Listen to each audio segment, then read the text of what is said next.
Qu'est-ce que c'est que ces petites merveilles?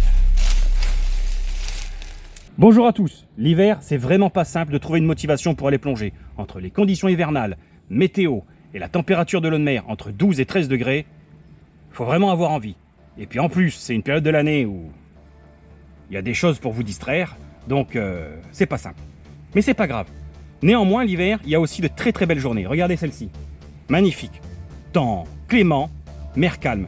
Donc c'est l'occasion d'en profiter en diminuant son niveau de profondeur pour les plongées, faire des plongées un peu plus simples et plus soft. L'eau, malheureusement, on va pas pouvoir la changer, elle sera toujours très froide. Mais par contre, c'est l'occasion de venir avec nous découvrir le Cap des Mèdes à Porquerolles. Venez, je vous emmène.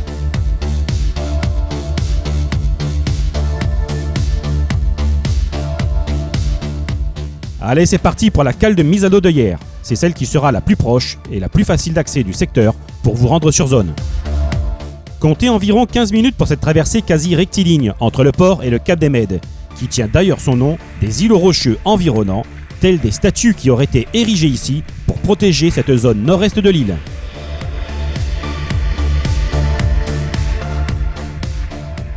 Le site dispose de plusieurs bouées de mouillage bien utiles pour protéger les fonds marins environnants de la pression touristique qu'offre le site.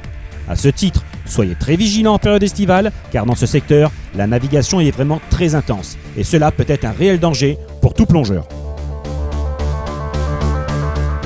Voici un petit parcours non exhaustif qui vous donnera un bel exemple d'une promenade type. En suivant celui-ci, vous aurez une vue globale des lieux, vous faisant ainsi découvrir les principaux centres d'intérêt. En termes d'autonomie, avec un 15 litres, vous avez largement le temps nécessaire de pouvoir effectuer le tour de l'îlot, tout en pouvant flâner entre les blocs rocheux.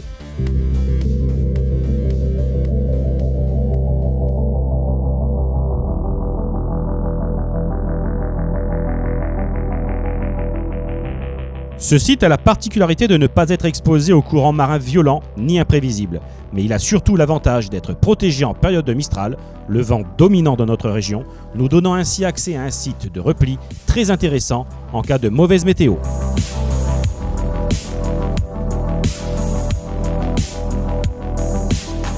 Cette plongée sera parfaitement adaptée pour des initiations ou des plongées de reprise tout en douceur, ou bien, comme c'est le cas dans ce tuto, pour des plongées d'entretien en période hivernale.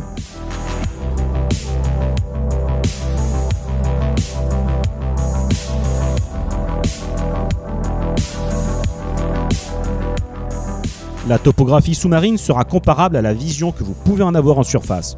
Vous retrouverez ainsi de nombreux blocs rocheux éparpillés sur un fond de sable coquillé bordé de prairies de Posidonie. Votre profondeur oscillera entre 0 et 25 mètres maximum, vous donnant ainsi l'occasion de vous promener entre des aiguilles rocheuses posées telles des menhirs sous-marins.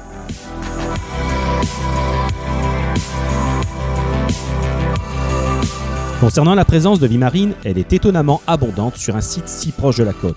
Vous aurez ainsi la chance de pouvoir contempler une riche faune fixée composée de magnifiques Paroxanthus et de gorgones violettes. Mais également, en termes de poissons, vous aurez la possibilité de rencontrer toutes les espèces qui sont bien présentes sur ces lieux.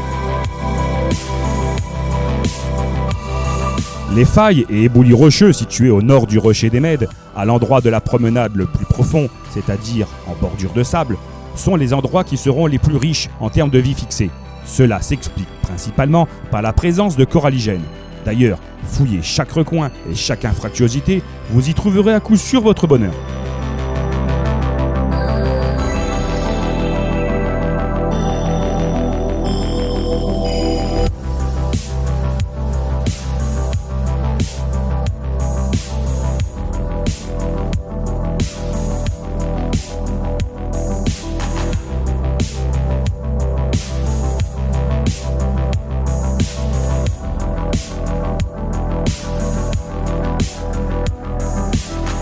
Ce petit passage entre les îlots sera le seul point délicat de votre promenade en cas de forte houle. Évitez, si c'est le cas, au niveau de la météo du jour, de passer par cet endroit, cela pourrait vous éviter de vous faire projeter sur les parois des îlots.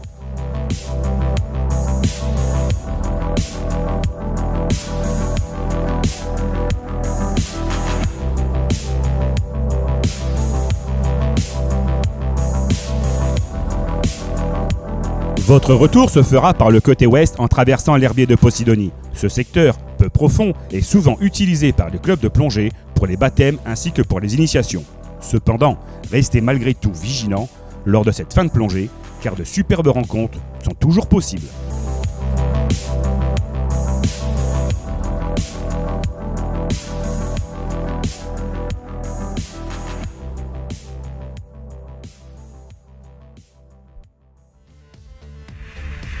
En fin de plongée, pensez bien entendu à toujours vous hydrater, même si c'est l'hiver, car votre organisme est soumis à rude épreuve avec ce froid.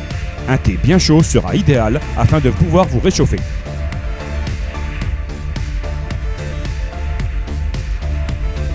Si cette vidéo vous a été utile ou vous a plu, n'hésitez pas à vous abonner et à la partager, ou alors également à y rajouter un petit pouce bleu, cela nous aidera pour son référencement sur YouTube. Je vous souhaite à toutes et à tous de belles immersions en suivant notre chaîne Tuto Plongée.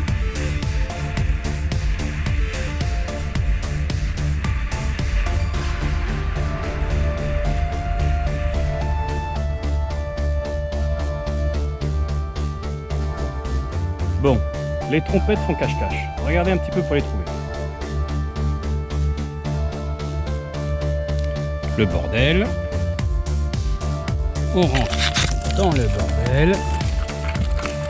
Et là, oh, qu'est-ce qu'on trouve? Des jolies petites trompettes. Oh, qu'est-ce que c'est? Des jolies petites trompettes.